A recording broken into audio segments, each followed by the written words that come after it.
আকাশ স্বভাবগতভাবে বরফের মতো ঠান্ডা, কিন্তু অদ্ভুতভাবে সে জান্নাতকে সব সময় বুকে জড়িয়ে রাখে।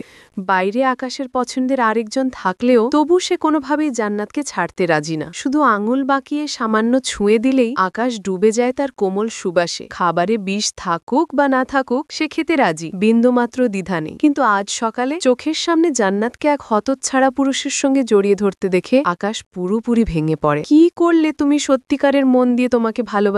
রাগ নিয়ন্ত্রণ করতে না পেরে কয়েকবার চিৎকার করে ওঠে, তুমি কি চাও? টাকা, স্বাধীনতা, নাকি আমার জীবন? বলো। জান্নাতের অসহায় চোখের দিকে তাকিয়ে সে আবারও নতি স্বীকার করে, শুধু সে যেন তাকে ছেড়ে না যায়। এই ছাড়া তার আর কোনো চাওয়া নেই। তার জন্য সে সবকিছুই করবে। কিন্তু পাশে থাকা শিষ্যরা তাদের সম্পর্ককে কোনোদিনই ভালো চোখে দেখে না, কারণ তারা নিজের চোখে দেখেছে কিভাবে গুরুমা গুরুজিকে নানা সময় কষ্ট দেয়। এমন সময়ে গুরুর প্রতি গোপনে প্রেম পোষণ করা জাকির বিদেশ থেকে ফিরে আসে। বন্ধুরা, ভিডিওতে লাইক, কমেন্ট, শেয়ার এবং সাবস্ক্রাইব করে বেল আইকন বাজিয়ে দিবেন পরবর্তী ভিডিও যেন মিস না হয়।